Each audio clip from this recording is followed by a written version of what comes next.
ನನ್ನ ಪ್ರಶ್ನೆ Karnataka public school ಶಾಲೆಗಳ ಬಗ್ಗೆ ಇತ್ತು. ಉತ್ತರವನ್ನು ಕೊಟ್ಟಿದ್ದಾರೆ.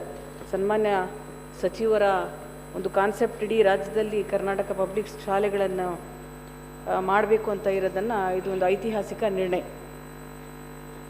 ಮಾನ್ಯ ಸಭಾಪತಿಯರೇ ಉತ್ತರ ಕೊಟ್ಟಿದ್ದಾರೆ. ಅದರಲ್ಲಿ 31 ಸರ್ಕಾರಿ ಶಾಲೆಗಳು ಅಂತ ಕೊಟ್ಟಿದ್ದಾರೆ. ನನಗೆ ಒಂದು ಸ್ಟೇಟ್ಮೆಂಟ್ಸ್ ಮತ್ತು ಬಜೆಟಲ್ಲಿ ಅನೌನ್ಸ್ಮೆಂಟ್ ಅದನ್ನೆಲ್ಲ ನೋಡಿದ್ರೆ 800 ಶಾಲೆಗಳನ್ನು ಮಾಡ್ತಾ ಇದ್ದೀವಿ ಅಂತ ಇರುತ್ತೆ. ಅದಕ್ಕೆ ತಾಳೆ ಆಗ್ತಾ ಇಲ್ಲ. ತೀರಾ ಎಕ್ಸ್ಪ್ಲೇನ್ ಮಾಡೋಕ್ಕಿಂತ ಒಂದು ಕ್ಯೂ ಟೈಪ್ ಕ್ವಶನ್ಸ್ ಮಾತ್ರ ಹೇಳ್ತೀನಿ ನಾನು. ಅದಕ್ಕೆ ನನಗೆ ಸ್ಪಷ್ಟೀಕರಣ ಬೇಕು. ಆಮೇಲೆ ಒಂದು ಬಹಳ ಮುಖ್ಯವಾಗಿ ಇರ್ತಕ್ಕಂಥ ಪ್ರಶ್ನೆ, ಅದು ಪಟ್ಟಿ ಇಡೀ ಸ್ಟೇಟ್ ಕೇಳಿದ್ದೆ. ಬರೀ ಒಂದು ಹಾಳೆಯಲ್ಲಿ ಕೊಟ್ಟಿರ್ತಕ್ಕಂಥದ್ದು ನನಗೆ ಅದು ತೃಪ್ತಿ ಆಗ್ತಾ ಇಲ್ಲ ಮಾನ್ಯ ಸಭಾಪತಿಯವರೇ. ಮತ್ತು ಇನ್ನೊಂದು ಪ್ರಶ್ನೆ ನಾನು ಬಹಳ ಮುಖ್ಯ, ಮೂರನೇ ಪ್ರಶ್ನೆ, ಉರ್ದು ಮಾಧ್ಯಮದ ಶಾಲೆಗಳು ಎಷ್ಟು ಆಗಿದೆ ಅಂತ ಕೇಳಿದ್ದೆ. ಅದರಲ್ಲಿ 100 ಉರ್ದು ಮಾಧ್ಯಮ ಸರ್ಕಾರಿ ಪ್ರೌಢಶಾಲೆಗಳನ್ನು ಆ ಇಲಾಖೆಯಿಂದ ಮಾಡ್ತೀವಿ ಅಂತ ಕೊಟ್ಟಿದ್ದಾರೆ. ಅದು ಅದರ ಉತ್ತರದಲ್ಲಿ ಇದಕ್ಕೆ ಮಾನ್ಯ ಸಚಿವರು ಉತ್ತರ ಕೊಟ್ಟ ಮೇಲೆ ನಾನು ಮತ್ತೆ ಪ್ರಶ್ನೆ ಹಾಕ್ತೀನಿ. ಸಭಾಪತಿಗಳೇ, ನನಗೆ ಅವರು ಪ್ರಶ್ನೆ ಅರ್ಥ ಆಯಿತು. ಏನಂತ ಹೇಳಿದರೆ, ಉರ್ದು ಶಾಲೆಗಳನ್ನು, ಯಾಕೆಂದರೆ ಸುಮಾರು 4,000 ಉರ್ದು ಶಾಲೆಗಳು ನಮ್ಮ ಇಲಾಖೆಯಲ್ಲಿದೆ, ಶಿಕ್ಷಣ ಇಲಾಖೆಗೆ. ಅದರಲ್ಲಿ ನೀವು ಎಷ್ಟು ಉರ್ದು ಶಾಲೆನ ಕರ್ನಾಟಕ ಪಬ್ಲಿಕ್ ಶಾಲೆಗಳೇ ಮಾಡಿದ್ದೀರಿ ಅಂಥೇಳಿ ಒಂದು ಪ್ರಶ್ನೆ. ಶಿವಮೊಗ್ಗ ಜಿಲ್ಲೆಯಲ್ಲಿ ಎಷ್ಟು ಮಾಡಿದ್ದೀರಿ ಅಂಥೇಳಿ ಒಂದು ನಾನು ಹೇಳಲಿಕ್ಕೆ ಇಷ್ಟಪಡ್ತೀನಿ.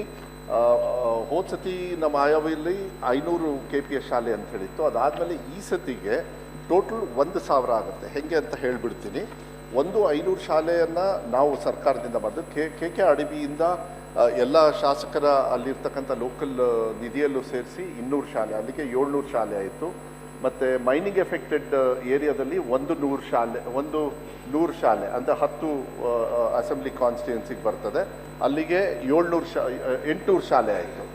ಅದಾದಮೇಲೆ ಮೈನಾರಿಟಿ ಡಿಪಾರ್ಟ್ಮೆಂಟಿಂದ ನಾವು ಜಮೀರ್ ಅಹಮದ್ ಅವ್ರಿಗೂ ಕೂಡ ಮಾತಾಡಿ ನಿಮ್ಮ ಫಂಡ್ಸಲ್ಲೇ, ಅಂದರೆ ಅವರ ಫಂಡ್ಸಲ್ಲೇ ಅವರು ರಿಕ್ವೆಸ್ಟ್ ಕೊಟ್ಟರು. ಏನಂತ ಹೇಳಿದರೆ, ನಾವು ಫಂಡ್ಸ್ ಕೊಡ್ತೀವಿ, ನಮ್ಮ ಉರ್ದು ಶಾಲೆಯನ್ನು ಕೂಡ ನೀವು ಮೇಲ್ದರ್ಜೆಗೆ ತರ್ತಕ್ಕಂಥದ್ದು ನಿಮ್ಮ ಕಾನ್ಸೆಪ್ಟಿಗೆ ತನ್ನಿ ಅಂಥೇಳಿ.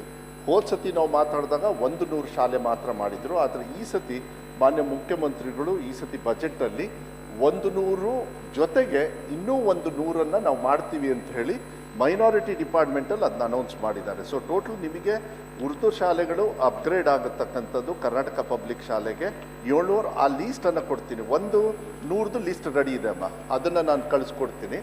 ನಮ್ಮ ಕರ್ನಾಟಕ ಪಬ್ಲಿಕ್ ಶಾಲೆಯಲ್ಲಿ ಇವಾಗ ನಾವೇನು ತೊಗೊಂಡಿದ್ದೀವಿ, ಏನು ಅದರ್ ದೆನ್ ಮೈನಾರಿಟಿ ಡಿಪಾರ್ಟ್ಮೆಂಟಿಂದ, ಅದರಲ್ಲಿ ಎಷ್ಟು ಉರ್ದು ಶಾಲೆಗಳನ್ನು ನಾವು KPS ಮಾಡಿದ್ದೀವಿ ಅಂಥೇಳಿ ಲಿಸ್ಟನ್ನು ಅವ್ರು ಕೇಳ್ತಾ ಇದ್ದಾರೆ. ಅದನ್ನು ವೈಯಕ್ತಿಕವಾಗಿ ನಾನು ಅವರಿಗೆ ಕಳಿಸ್ಕೊಡ್ತಕ್ಕಂಥ ವ್ಯವಸ್ಥೆಯನ್ನು ಮಾಡ್ತೀನಿ.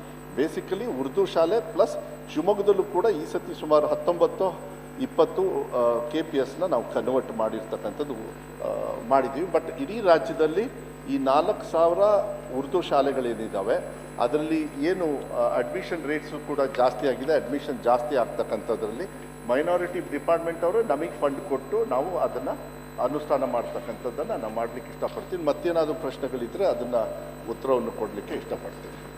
ಮಾನ್ಯ ಸಭಾಪತಿಯವರೇ, ನಂದು ಪ್ರಶ್ನೆ, ನಾನು ಪ್ರತ್ಯೇಕ ಉರ್ದು ಕನ್ನಡ ಅದು ಇದು ಅಂತ ಹೇಳಲ್ಲ. ಮಕ್ಕಳಿಗೆ ಶಿಕ್ಷಣ ಕೊಡಬೇಕು, 100ಕ್ಕೆ 100 ಎಲ್ಲ ಇನ್ಫ್ರಾಸ್ಟ್ರಕ್ಚರ್ ಜೊತೆ ಕೊಡಬೇಕು.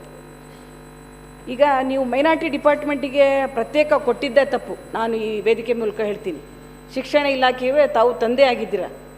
ಇಡೀ ರಾಜ್ಯದ ಪೇರೆಂಟ್ಸ್ ಅಸೋಸಿಯೇಷನ್ ಅವರು ಒಂದು ಅರ್ಜಿ ಕೊಟ್ಟಿದ್ದಾರೆ, ಕರಾಟ ಅಸೋಸಿಯೇಷನ್ ಅವರು ಒಂದು ಅರ್ಜಿ ಕೊಟ್ಟಿದ್ದಾರೆ, ಒಂದು NGO ಅವರು ನನಗೊಂದು ಅರ್ಜಿಯನ್ನು ಕೊಟ್ಟಿದ್ದಾರೆ. ಮಾನ್ಯ ಸಭಾಪತಿಯವರೇ, ಅವ್ರು KPSC ಇದು ಮೈನಾರಿಟಿ ಡಿಪಾರ್ಟ್ಮೆಂಟಿಂದ ಹೇಳ್ತಾರೆ, ಮೌಲಾನಾ ಆಜಾದ್ ಶಾಲೆಗಳನ್ನು KPS ಶಾಲೆಗಳನ್ನು ಉನ್ನತೀಕರಿಸಲಾಗಿದೆ. ಈಗ ಆಲ್ರೆಡಿ ಅವರು ರಾಜ್ಯದಲ್ಲಿ ಮೌಲಾನಾ ಆಜಾದ್ ಶಾಲೆ ಶುರು ಮಾಡಿದ್ದಾರೆ. ಅದು ಪ್ರತ್ಯೇಕ ಬಿಡಿ. ಅದು ನಿಮ್ಮ ಇಲಾಖೆಯಲ್ಲಿರ್ತಕ್ಕಂಥವು, ನಿಮ್ಮ ಅಧೀನದಲ್ಲಿರ್ತಕ್ಕಂಥ ಉರ್ದು ಮಾಧ್ಯಮದ ಶಾಲೆ. ತಾವೇ ಹೇಳೋ ಹಾಗೆ 4,000 ಶಾಲೆಗಳ ಗತಿ ಏನು? ಆ ಶಾಲೆಗಳಲ್ಲಿ ಆಯ್ಕೆ ಮಾಡುವ KPSC ಮಾದರಿಯಲ್ಲಿ ಶಾಲೆ ಮಾಡಬೇಕಂತ ಯಾರು? ಇವರು ಪ್ರಾರಂಭ ಮಾಡಿರ್ತಕ್ಕಂಥ ಮೌಲಾನಾ ಆಜಾದ್ ಶಾಲೆಗಳನ್ನು ಉನ್ನತೀಕರಿಸ್ತಾ ಇದ್ದೀವಿ ಅಂತ 100 ಶಾಲೆ ಅಂತ ಹೇಳ್ತಾ ಇದ್ದಾರೆ.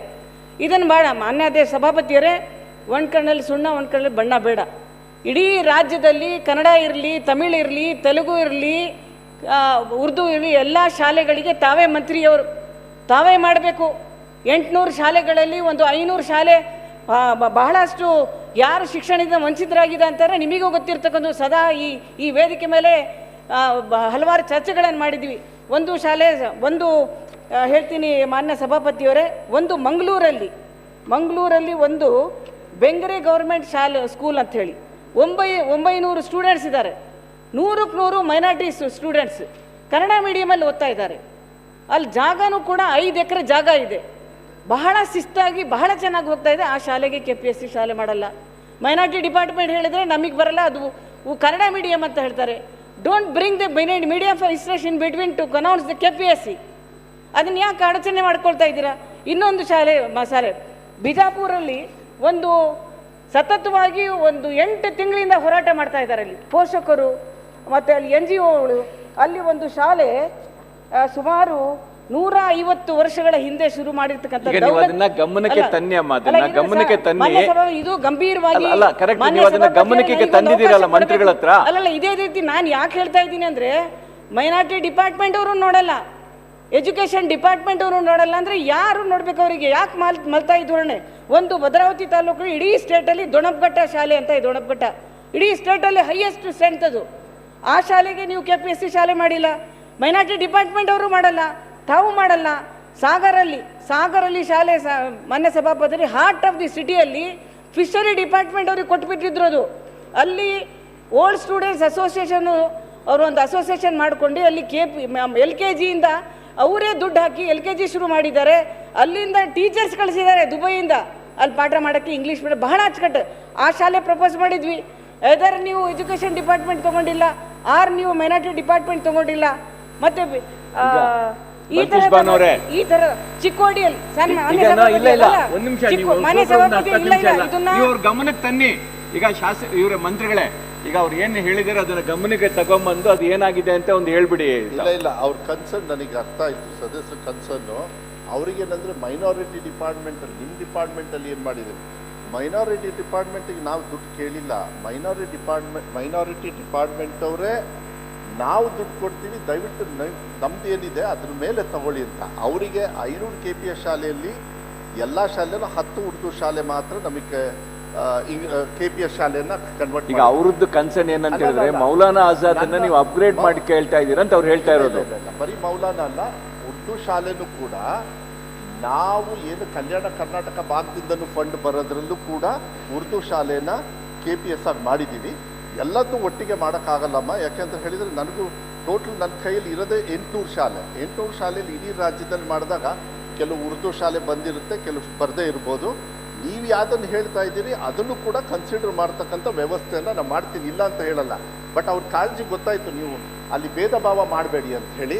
ಮಕ್ಕಳ ಸಂಖ್ಯೆ ಜಾಸ್ತಿ ಎಲ್ಲಿ ಆಗ್ತದೆ ಅದನ್ನು ಮಾತ್ರ ನಾವು ತೊಗೊಂಡಿದ್ದೀವಿ ಕ್ರೈಟೀರಿಯಾ ಹೊರತು. ಆದರೆ ಇಂಗ್ಲೀಷು ಇಲ್ಲಾಂದರೆ ಉರ್ದು ಇಲ್ಲ ತಮಿಳು ತೆಲುಗು ಆ ಥರ ನಾವು ತೊಗೊಳಕ್ಕೆ ಹೋಗಿಲ್ಲ. ಫಸ್ಟ್ ಪ್ರಯಾರಿಟಿಯಲ್ಲಿ ನನ್ನ ಇಲಾಖೆಯಲ್ಲಿ 800 ಮಾತ್ರ ನಾವು ಹಣ ಖರ್ಚು ಮಾಡಿ ಮಾಡೋದು. ಅದ್ರ ಜೊತೆಗೆ ಮೈನಾರಿಟಿಯವರು ಈ ಫಾರ್ಮುಲಾ ಇಷ್ಟ ಆಗಿರೋದ್ರಿಂದ ಅವ್ರು ಕೊಡ್ತಾ ಇದ್ದಾರೆ. ದಟ್ ಈಸ್ ಓನ್ಲಿ ಫಾರ್ ಉರ್ದುನ. ಅದು ಭಾಳ ಆ್ಯಕ್ಚುಲಿ ಒಳ್ಳೆಯದು ಆಯಿತು, ಯಾಕೆಂದರೆ ಇಂಗ್ಲೀಷ್ ಮೀಡಿಯಂ ಸಿಗ್ತದೆ ಅಲ್ಲಿಗೆ. ಆದರೆ ನಮ್ಮ ಹಣದಲ್ಲಿ ಎಷ್ಟು ಉರ್ದು ಶಾಲೆಗಳು ಕಲ್ಯಾಣ ಕರ್ನಾಟಕದಲ್ಲಿ ನಾವು ಉರ್ದು ಶಾಲೆನ KPS ಆಗಿ ಕನ್ವರ್ಟ್ ಮಾಡಿದ್ವಿ. ಬಟ್ ಎಲ್ಲದನ್ನು ಒಟ್ಟಿಗೆ ಮಾಡೋದಕ್ಕಾಗೋದಿಲ್ಲ. ಮಂತ್ರಿಗಳು ಈಗ ಅವರು ಕೆಲವು ಶಾಲೆಗಳ ಹೆಸರುಗಳನ್ನ ಹೇಳಿದ್ದಾರೆ, ಅದ್ರ ಬಗ್ಗೆ ಅದನ್ನು ಮಾಡಿ ಮತ್ತೆ ಅವ್ರು ಯಾವ್ದಾದ್ರು ಇದ್ರ ಕೊಟ್ರೇನು ಕೂಡ ನಾನು ಇಲಾಖೆಯಲ್ಲಿ ಕೊಟ್ಟು ಅದು ಕ್ವಾಲಿಫೈ ಆಗುತ್ತೆ ಅಂದ್ರೆ ನಾನು ಗ್ಯಾರಂಟಿ ಅದನ್ನು ಕನ್ಸಿಡರ್